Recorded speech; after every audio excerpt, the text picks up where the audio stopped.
بسم اللہ الرحمن الرحیم۔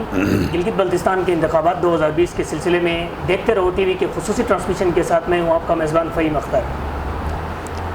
صدر پاکستان عارف الوی نے رواں ماہ کے 17 تاریخ کو انتخابات کا دن قرار دیا تھا، تاہم گلگت بلتستان میں معروضی حالات اور کورونا وائرس سمیت دیگر معاملات کی وجہ سے انتخابات کا انعقاد نہیں ہو سکا ہے، اور ابھی تک نگران حکومت اس سے دورانیے میں چل رہی ہے، جبکہ صدر پاکستان کی جانب سے جو نوٹیفیکیشن جاری ہوا تھا اس میں 2 مہینے کا عرصہ دیا گیا تھا جس کے اندر انتخابات کروائے جائیں، اور اس وقت تک صوبائی حکومت کی جانب سے گلگت بلتستان میں انتخابات کے باضابطہ طور پر کوئی بھی پیش رفت نہیں ہو سکی ہے، جس میں الیکشن کمشنر گلگت بلتستان کی جانب سے بھی کچھ مسائل کا سامنا کرنا پڑا، اور ان کے مطابق ان کی تیاری نہیں تھی، جس کی وجہ سے وہ الیکشن کو انہوں نے ملتوی کر دیا ہے۔ گلگت بلتستان کے انتخابات کے حوالے سے گفتگو کرنے کے لیے آج ہمارے ساتھ موجود ہے پاکستان پیپلز پارٹی گلگت بلتستان کے صوبائی صدر امجد حسین ایڈوکیٹ صاحب۔ ہم ان سے جاننا چاہیں گے کہ انتخابات میں بنیادی طور پر تاخیر ہونے کی وجہ کیا ہے، اور اس کے علاوہ پاکستان پیپل پارٹی کے عمدہ انتخابات کے سلسلے میں کیا تیاری ہے۔ سر، سب سے پہلے تو آپ کا بہت بہت شکریہ، اور پہلا سوال ہمارا یہ آپ سے ہے، یہ جاننا چاہیں گے کہ 17 اگست کو صدر پاکستان نے گلگت بلتستان میں پولنگ ڈے قرار دیا تھا، اس پہ عمل درآمد نہ ہونے کی کیا وجہ بنی؟ اس کی بنیادی وجہ جو سامنے ہم سب کو نظر آ رہی ہے وہ یہ ہے کہ چونکہ گلگت بلتستان پاکستان کے جو نظام کانسٹیٹیوشنل ایمبٹ ہے اس ایمبٹ سے گلگت بلتستان کو باہر رکھا گیا، ہر چیز کو اسپیشل ڈسپنسیشن کے ذریعے سے کی جا سکتی ہے، یا یہاں پہ جو نظام رائج ہے وہ ملک کے نظام سے باہر ہے، ہر چیز کو ڈپلیکیٹ بنایا گیا ہے گلگت بلتستان میں۔ جس طرح پاکستان میں الیکشن کمیشن ہے اسی طرح گلگت بلتستان میں اس کی ڈپلیکیٹ بنائی گئی ہے، اس کو الیکشن کمشنر گلگت بلتستان کا نام دیا گیا ہے۔ پاکستان کے اندر جو الیکشن کمیشن آف پاکستان ہے وہ آئین پاکستان کے تحت پاکستان کے اندر قومی اسمبلی کا، سینٹ کا اور لوکل گورنمنٹ کے الیکشنز جو ہوتے ہیں وہ کرانے کا اس کو مینڈیٹ ہے، اور وہ ایک آئینی ادارہ ہے۔ اس آئینی ادارے کے وہ آئین کے اندر رہتے ہوئے وہ اپنی ذمہ داریاں ادا کرتے ہیں۔ پاکستان کا جو آئینی الیکشن کمیشن ہے وہ ایک دن بھی خالی نہیں ہو سکتا، چونکہ وہ ایک انسٹیٹیوشن کے تحت کام کرتا ہے، آئین کے تحت وہ اپنی ذمہ داریاں ادا کرتا ہے، اس لیے ہر چیز اپنے ٹائم کے مطابق نظام چلتا ہے، ادارے نظام چلاتے ہیں، جس کی وجہ سے آئین کے اوپر عملداری ہر ادارہ اپنی ذمہ داری ادا کرتا ہے۔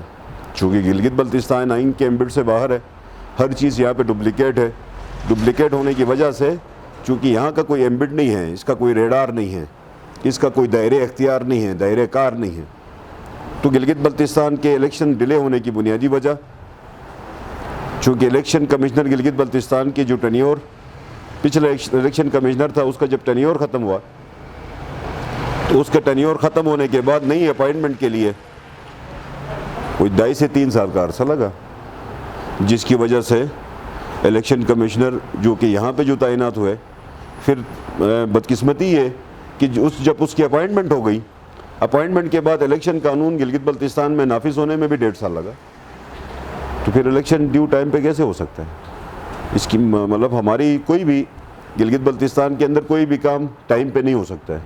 اس کی بنیادی وجہ یہ ہے کہ یہاں پہ ادارے موجود نہیں ہیں، اداروں کی وہ وقت نہیں ہے جو کہ ایک آئینی ادارے کی ہوتی ہے۔ تمام ادارے انتظامی ہیں، ہر چیز انتظامی ہے، ہر چیز بناوٹی ہے، تو جب چیزیں ساری بناوٹی آپ نے بنائی ہیں، ڈپلیکیٹ آپ نے بنائی ہیں، تو ڈپلیکیٹ اداروں کا انجام ہی یہ ہوتا ہے کہ ہر چیز ڈیلے ہو جاتی ہے۔ سر، جس طریقے سے ہم گلگت بلتستان کی صورتحال کو دیکھتے ہیں، یہاں کا جو نظام ہے وہ گزشتہ 10 سالوں کے اندر 3 بار صدارتی نظام یہاں پر، صدارتی آرڈیننس کے ذریعے نظام یہاں پر چلایا گیا، اس میں ترمیمات کر کے۔ صدر پاکستان کا جو 17 اگست کو الیکشن کرانے کا جو نوٹیفیکیشن تھا، کیا اس کی حیثیت ایسی نہیں کہ اس کو ہم آرڈیننس کے طور پر لے سکتے تھے؟ چونکہ مطلب اب مسئلہ یہ ہے نا کہ مطلب یہاں سے صدر پاکستان کو بھی مس گائیڈ کیا جاتا ہے، سپریم کورٹ آف پاکستان کو بھی مس گائیڈ کیا جاتا ہے۔ سپریم کورٹ میں گئی ایک پٹیشن گئی، کہا یہ گیا کہ ہم نے 2 مہینے میں الیکشن کرانے ہیں، لہٰذا ہمیں الیکشن کا قانون نافذ کرنے دیں، ساتھ میں ایک اور درخواست کے اندر ایک اور استدعا کی گئی کہ ہم نے ایک انٹرم گورنمنٹ بھی بنانی ہے، اس کی پروویژن موجود نہیں ہے آرڈر 2018 میں، اس کی بھی ہم نے انسرشن کرنی ہے، ایک پروویژن ہم نے ایڈ کرنی ہے۔ ہم تو ایک عجیب خطے میں رہتے ہیں نا کہ ہمارے اندر کوئی انٹرم گورنمنٹ کی پروویژن لانے کے لیے سپریم کورٹ جانا ہوتا ہے، ہمیں گورننس آرڈر لینے کے لیے کشمیر افیئر جانا ہوتا ہے، پتہ نہیں ہمیں کتنے دھکے کھانے ہوتے ہیں، ایک سلسلہ ہے دھکوں کا، وہ کھاتے رہتے ہیں گلگت بلتستان۔ سیاسی نظام میں تھا پہلے، مثال کے طور پہ سابقہ ادوار میں جب گورنر کی سیٹ موجود نہیں تھی یا وزیر اعلیٰ کا عہدہ نہیں تھا، تو اس وقت وہ جو وہاں پر جو وفاق میں منتخب حکومت یا غیر منتخب، اب جو بھی سمجھ لیں اس کو، وہاں کی جو حکومت اس کو ڈیسائیڈ کر لیتی تھی۔ یہ سارا نظام شفٹ ہو کے سپریم کورٹ میں کیسے چلا گیا ہے؟ دیکھیے سپریم کورٹ میں نہیں گیا ہے، سچ سپریم کورٹ نے بھی ایک آرڈر جاری کیا تھا، گورنمنٹ آف پاکستان کو، فیڈرل گورنمنٹ کو ایک ڈائریکشن پاس کیا تھا کہ آپ گلگت بلتستان کی متنازع حیثیت کو مینٹین کرتے ہوئے گلگت بلتستان کو عبوری صوبہ بنائیں۔ اب اس ڈائریکشن کو فیڈرل گورنمنٹ نے تسلیم نہیں کیا، سینٹرل گورنمنٹ اس حکم کو ماننے کے لیے تیار نہیں ہے، تو ساتھ میں سپریم کورٹ نے یہ بھی کہا کہ جب تک آپ عبوری صوبہ نہیں بناتے تب تک گلگت بلتستان کے نظام کو چلانے کے لیے آرڈر 29 جو کہ سپریم کورٹ آف پاکستان نے دیا، اس کے تحت نظام چلانا تھا، اس کے اندر ساری پروویژنز موجود تھی، اس کو بھی فیڈرل گورنمنٹ نے تسلیم نہیں کیا۔ تو جب فیڈرل گورنمنٹ کوئی بھی حکم گلگت بلتستان کے عوام کی خواہشات کو تسلیم نہ کرے، سپریم کورٹ آف پاکستان کے حکم کو نہ مانے، نظام کو نہ مانے، آئین کو نہ مانے، تو پھر یہ سارے مطلب آپ کو نتائج سامنے آتے ہیں۔ سر گزشتہ 2015 کے جو انتخابات تھے اس میں بھی پاکستان پیپلز پارٹی کا یہ مدعا سامنے تھا کہ سرکاری مشینری استعمال کی گئی اور وہ ساری مشینری پیپل پارٹی کے اگینسٹ میں استعمال کی گئی، اور اس کے باوجود جو ابتدائی آغاز ہوا اس میں پیپل پارٹی کو ایک سیٹ ملی، بعد میں 2 ضمنی انتخابات میں پیپل پارٹی کو 2 نشستیں بھی ملی۔ تو کیا آپ کو خدشہ ہے کہ آمدہ انتخابات کے دوران بھی ایسی کوئی چیز ہونے کی گنجائش ہے، یا 2015 اور 2020 میں کوئی فرق ہے؟ ہم نے تو آج تک کوئی بات ایسی نہیں کی کہ 2020 کے الیکشن میں کوئی مشینری ہمارے خلاف استعمال ہوئی ہے۔ 2015 میں ہمارے ابھی تو کوئی استعمال ہونے کی ہم نے بات ہی نہیں کی ہے، ہم نے نہ کسی ادارے پہ الزام لگایا نہ کسی مشینری پہ الزام لگایا۔ ابھی تک جو نظام اس وقت الیکشن کے لیے جو ماحول بن رہا ہے وہ تو بالکل ایک غیر جانبدار ماحول ہے، اس کے اندر ہم سب جانا چاہتے ہیں، الیکشن کا نتیجہ بھی آئے گا۔ اب آپ خود اندازہ کریں کہ 2015 کا الیکشن کا نتیجہ آ گیا کہ الیکشن 2015 ہونے کے بعد جو ضمنی الیکشن ہو گیا اس میں ہم جیتتے ہیں، اس کے بعد ہم ٹریبیونل سے ہم جیتتے ہیں، تو لامحالہ ہماری سیٹوں کو ہضم کیا گیا تھا نا، ہماری سیٹوں کے اوپر غصب کیا گیا تھا، ان مینڈیٹ کو چرایا گیا تھا۔ اس مینڈیٹ میں سے کوئی 30% مینڈیٹ تو ہم نے عدالت سے لیا، باقی تو ضمنی الیکشن میں جا کے ہم نے اپنے مینڈیٹ کو واپس لیا۔ یہ سلسلہ تو 2015 میں جو کچھ ہوا ہے وہ 2015 کی کہانیاں ساری آپ کو پتہ ہیں، اور اس کے اوپر عدالتوں نے بھی مہر لگا دیا اور ضمنی الیکشن نے بھی مہر لگا دیا، آپ کو پتہ ہے، آپ کے سامنے سارا۔ کیا وہی پریکٹس ریپیٹ ہو سکتی ہے؟ آپ کو خدشہ ہے بھی؟ میں نے تو خدشے کا اظہار ہی نہیں کیا، اس دفعہ ہم تو بڑے مطلب کمفرٹیبل ماحول میں الیکشن میں جا رہے ہیں، بڑا اچھا ماحول ہے، ہم تو الیکشن میں جانے کے لیے چاہتے ہیں کہ ہم 12 سیٹیں ہی لیں گے۔ نہیں، ہم نے یہ نہیں کہا تھا کہ ہم 12 سیٹیں لیں گے، ہم گلگت بلتستان کی قوم سے 12 سیٹیں مانگتے ہیں، ہم قوم سے مانگتے ہیں، ہم عوام سے مانگتے ہیں، ہم نے گلگت بلتستان کے لیے قانون سازی کرنی ہے، بیسک انفراسٹرکچر کے اوپر قانون بنانا ہے، ان کی حق ملکیت کے اوپر قانون سازی کرنی ہے، ان کو گلگت بلتستان کا مالک بنانا ہے۔ مالک بنانے کے لیے ایک اکثریتی قانون سازی کے لیے اکثریت چاہیے، اور گلگت بلتستان کا جو ادارہ ہے یا لیجسلیٹو فورم ہے اس میں 12 سیٹیں اکثریتی عدد ہوتی ہے، اس لیے ہم عوام سے توقع رکھتے ہیں، امید لگا کے بیٹھے ہیں، ہم اپنے عوام کے پاس جائیں گے، ہم ان سے مانگ رہے ہیں کہ ہمیں 12 سیٹیں دے دیں تو ہم آپ کے بنیادی مسائل کے اوپر قانون سازی کر سکیں۔ تو اس میں آپ کو خدشات کا بھی سامنا نہیں ہے، اور سابقہ چیزوں میں بھی انیشلی یہی فیزز سامنے آ گئے۔ گزشتہ 2 سالوں کا ہم اگر پیپل پارٹی کا تھوڑا سا موازنہ کر لیں یا اس کی صورتحال کو دیکھ لیں تو آپ کا جو تابڑتوڑ حملے جو ہوئے ہیں وہ گورنر گلگت بلتستان پہ زیادہ رہے ہیں معاملات پہ، تو ان کی موجودگی میں اور وفاقی حکومت کی نگرانی میں یہ ساری صورتحال پہ آپ کو پھر ایکسیپٹ کرنا پڑے گا انتخابات کو جو بھی نتائج آئیں گے؟ یار یہ گورنر کو تو ہم نے دیکھا، وزیر الرحمان وزیر اعلیٰ تھا، یہ گورنر تھا، اس نے تو مطلب ہر چیز دیکھیں نا کہ اب گورنر ایک ادارہ ہے نا, اس کی پوزیشن ایسی نہیں ہے کہ ہم اس سے انتظامی ایشوز کے اوپر بات کر سکیں. مطلب گورنر کے اوپر کوئی ایشوز اس طرح کے نہیں ہیں جتنے ہمارے ایشوز گورنمنٹ کے اوپر تھے. ایک پولیٹیکل گورنمنٹ تھی, وہ پولیٹیکل گورنمنٹ پولیٹیکل ڈسپنسیشن کر رہی تھی, اس کی بیانیوں کے اوپر ڈیلی کی بنیاد پہ ہمارا اختلاف ہوتا تھا. ہم نے تو پچھلے 5 سال میں ایک ڈیموکریٹک حکومت کی مخالفت کی ہے یا اس کی اپوزیشن کی ہے. گورنر کی اپوزیشن کرنا کوئی ایشو ہی نہیں ہے ہمارے لیے. ہم نے تو سٹنگ گورنمنٹ کی مخالفت کی, بیانیے کے اوپر ہم نے چیلنج کیا. ہم نے ان کو یہی کہا کہ آپ گلگت بلتستان کے کو دیا جانے والا بجٹ جو کہ غریبوں کے لیے مختص ہوا ہے, گلگت بلتستان کے عوام کے لیے مختص ہوا ہے, اس کو عوام کے اوپر خرچ کریں, عوام کی فلاح و بہبود کے لیے خرچ کریں, عوام کی بہتری کے لیے خرچ کریں. بدقسمتی ہم تو اس وقت سے چلاتے رہے حافظ الرحمان صاحب کہ جو گورنمنٹ تھی وہ عوام پہ خرچ کرنے کے بجائے ٹھیکیداروں پہ خرچ کر رہی تھی. تو آج ٹھیکیدار سارے غائب ہیں, حافظ الرحمان کے پاس عوام بھی نہیں ہے, تو اپنے گھر میں مطلب اس وقت آئسولیشن میں. سر انتخابات کے سلسلے میں بڑی اہم چیز ہوتی ہے وہ سیاسی جماعتوں کا کردار ہوتا ہے, لیکن ابھی تک سیاسی جماعتوں کا اتنا متحرک کردار نظر نہیں آ رہا ہے. پاکستان مسلم لیگ نون کی بات کریں تو وہاں پر جس طریقے سے وکٹیں ان کی گر رہی ہے, اور دوسری جانب پہ جو پاکستان تحریک انصاف ہے وفاقی حکومت کی پارٹی, ان کی جانب سے ابھی تک وہ سیٹ ایڈجسٹمنٹ اور تمام حلقہ بندیوں کے معاملات کو انہوں نے فائنل نہیں کر لیا ہے. تو آپ کو لگتا ہے یہ جو تاخیر ہو رہی ہے اس میں سیاسی جماعتوں کا بھی کردار ہے؟ سیاسی جماعتوں کا کردار کیسے ہوتا ہے, کس طرح کا کردار آپ امید رکھتے ہیں؟ دیکھیں نا, 18 اگست کے لیے الیکشن شیڈول کا اعلان ہوا. اس الیکشن شیڈول میں کی تیاریاں ہماری مکمل تھی, ہم الیکشن میں جانے کے لیے تیاری میں چلے گئے. جب ہم نے کمپین شروع کی تو اتنے میں ہمیں الیکشن کمشنر نے یہ پیغام دیا کہ بھائی آپ کے ووٹر لسٹیں تیار نہیں ہیں.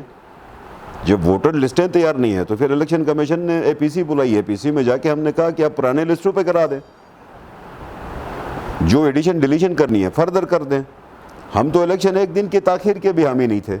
تمام جماعتوں نے اپنی رائے دی, اس میں پیپلز پارٹی کی سب سے سخت رائے تھی کہ ہم تو پرانے لسٹوں میں بھی الیکشن کرنا چاہتے تھے, ہم 18 اگست کو کرنا چاہ رہے تھے. اس کے بعد پلانٹڈ پٹیشن کرائی گئی, 2 پٹیشنیں کرائی گئی, عدالت سے سٹے لیا گیا. اس سٹے کے اوپر بھی پولیٹیکل پارٹیز کی ذمہ داری تھی کہ عدالت کو اپروچ کرتے, تو پولیٹیکل پارٹیز نے اپروچ کیے. آنریبل کورٹ نے پھر موقف سنا اور مطلب 3 مہینے کا ٹائم دیا کہ آپ 3 مہینے کے اندر الیکشن کروا دیں. اس کے بعد پھر ہم نے آپس میں بیٹھ کے مشاورت کی. پھر ہم نے ایک دینی جماعت کو ہم نے ریکویسٹ کی کہ وہ اس کے اوپر اے پی سی بلائے. اس نے اے پی سی بلائی, اس اے پی سی میں ہم سب چلے گئے. اس کے اندر جا کے پھر مطلب تمام جماعتوں نے یہ موقف اختیار کیا کہ سپریم چیف کورٹ کا جو حکم ہے اس کی امپلیمنٹیشن ہونی چاہیے, اس کے اوپر الیکشن ہونا چاہیے. پولیٹیکل پارٹیز اور کیا کرتی ہیں, اسی طرح کی ایکٹیویٹیز کرتے ہیں, مطلب اپنی بات کرتے ہیں, اخبار کے ذریعے بتاتے ہیں, اے پی سیز کے ذریعے بتاتے ہیں, عدالتوں کے ذریعے بتاتے ہیں. اب پولیٹیکل پارٹیز کسی کا گلا نہیں کاٹتی ہیں. آپ شاید یہ امید رکھتے ہیں, تو یہ پارٹیاں نہیں کرتی ہیں. آپ کے حلقے کی جانب سے تھوڑی سی ہم بات چیت کر لیں گے. گزشتہ انتخابات میں آپ پہلی بار میدان میں اترے تھے انتخابات کے لیے باضابطہ طور پر, اور آپ دوسرے نمبر پر رہے تھے, تاہم آپ کو کامیابی یہاں سے نہیں ملی. تو رواں جو آمدہ انتخابات ہیں اس میں بھی آپ کے حلقے سے یہ اطلاعات مل رہی ہے کہ مختلف قسم کے اتحاد بن رہے ہیں آپ کو روکنے کے لیے. آپ کیا کہیں گے اس میں؟ نہ میں پچھلی دفعہ آ رہا تھا, نہ میں اس دفعہ ہاروں گا. اسمبلی پھر بھی نہیں گئے تھے. وہ ایشو نہیں ہے, اسمبلی جانے سے فرق نہیں پڑتا ہے, نہیں ہو سکتی, اس سے بھی فرق نہیں پڑے گا. لیکن یہ پوری دنیا کو پتہ ہے کہ میں پچھلی دفعہ الیکشن نہیں ہارا تھا. الیکشن میں اب اس دفعہ بھی نہیں ہاروں گا. لیکن یہ اتحاد بنتے ہیں, بہت سارے لوگ ہمیں پسند نہیں کرتے ہوں گے. اس وقت بھی کچھ مساجد کے اندر یہ فتوے لگائے جاتے ہیں کہ اس نے مطلب یہ کافر ہے, اس کو ووٹ نہ دے دیں. روزانہ ایک مولوی صاحب روزانہ مطلب جمعے کو اپنی تقریریں کرتا ہے اور اس میں یہ کہتا ہے کہ اس کافر کو ووٹ نہیں دینا.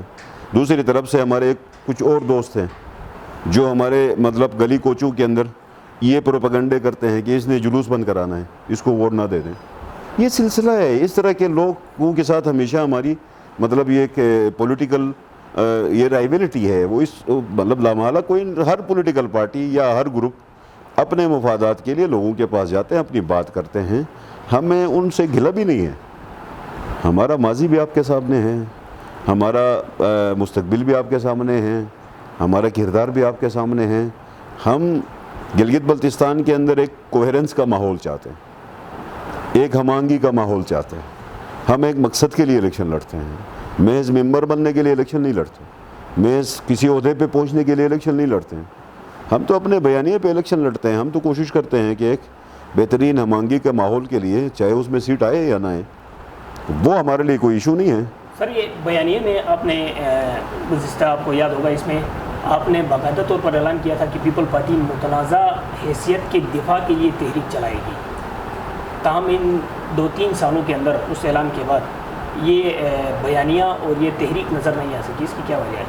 پچھلے 5 سال میں اگر کوئی تحریک چلی ہے تو پاکستان پیپلز پارٹی نے چلائی ہے.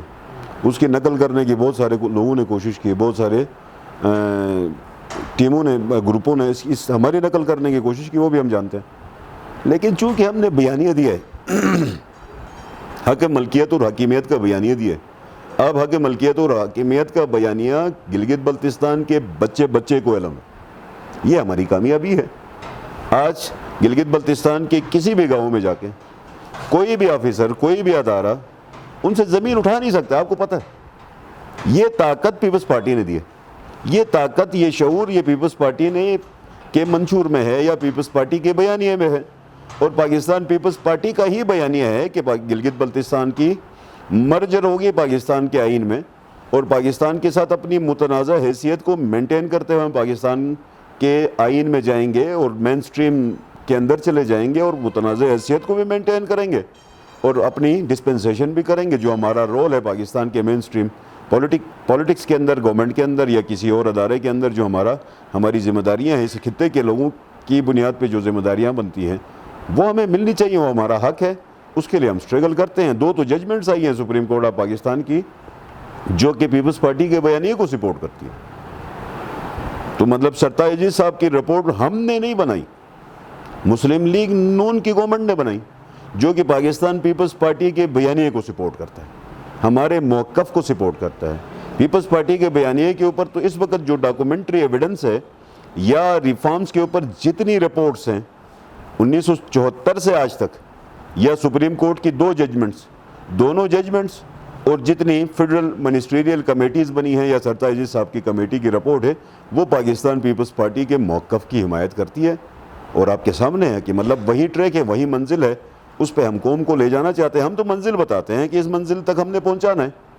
باقی کسی جماعت کے پاس کوئی ایسا ایجنڈا نہیں ہے کہ وہ منزل بتاتے ہوں. منزل وہ نہیں بتاتے, وہ ہوائی باتیں کرتے ہیں. سر ایک اور چیز جو آپ نے ان 5 سالوں کے اندر بہت ہی جاندار طریقے سے اس کو نہ صرف متعارف کرایا بلکہ اس کو بہت آگے بہترین طریقے سے مدلل انداز میں اس کو آگے چلایا. حق ملکیت کی تحریک, حق حاکمیت سے تو آپ وڈرا ہو گئے تھے. حق ملکیت کی تحریک آپ نے چلانے کے باوجود جب یہ اسمبلی کے اندر ایک لینڈ ریفارمز کمیشن کے نام سے انہوں نے ایک گراؤنڈ ورک کیا تھا سابقہ حکومت نے, تاہم اس کو پیش نہیں کر سکے, اور پیپل پارٹی کی جانب سے اس پر اس قسم کی کوئی رائے سامنے نہیں آ سکی جس کی بنیاد پر ہم کہیں کہ وہ اس کی حمایت کر رہی تھی یا اس کی مخالفت.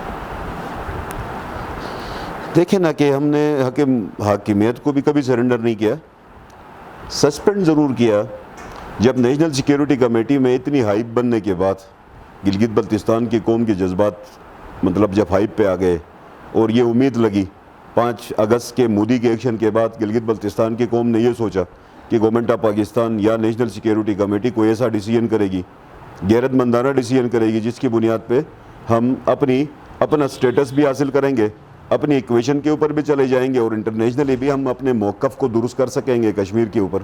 وہ ایک موقع تھا جو کہ نیشنل سیکیورٹی کمیٹی کی طرف سے اس کو جب مسترد کیا گیا تو لامحالہ یہاں پہ اس کے برے اثرات آ گئے. گلگت بلتستان کے لوگ مایوس ہو گئے.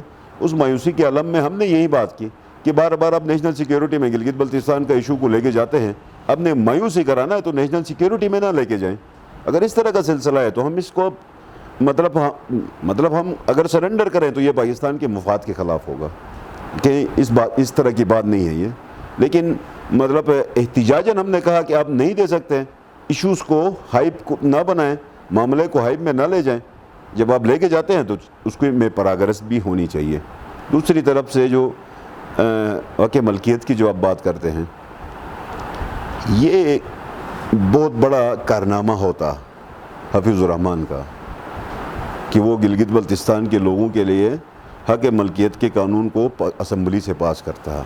آخری رات بھی اس نے تنکے چننے کی کوشش کی، بوگس بل بھی پاس کیے، جعلی بل بھی پاس کیے، جتنے لوگوں نے جو کہا وہ کیا، جتنے بل آپ کے سامنے جس طرح پاس ہوئے ہیں، حق ملکیت حفیظ الرحمن کی سمجھ میں نہ کل آنا تھا، نہ آج آنا ہے، نہ آئندہ آئے گا۔ یہ اس کی سمجھ سے بالاتر چیزیں ہیں۔ یہ پیپلز پارٹی سمجھتی ہے یا دیگر لوگ سمجھتے ہیں کہ حق ملکیت کی اہمیت کیا ہے۔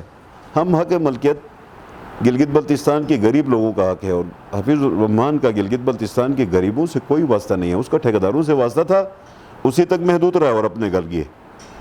بہت بہت شکریہ۔ پاکستان پیپل پارٹی گلگت بلتستان کے صوبائی صدر کا موقف تفصیلی طور پر آپ نے سن لیا۔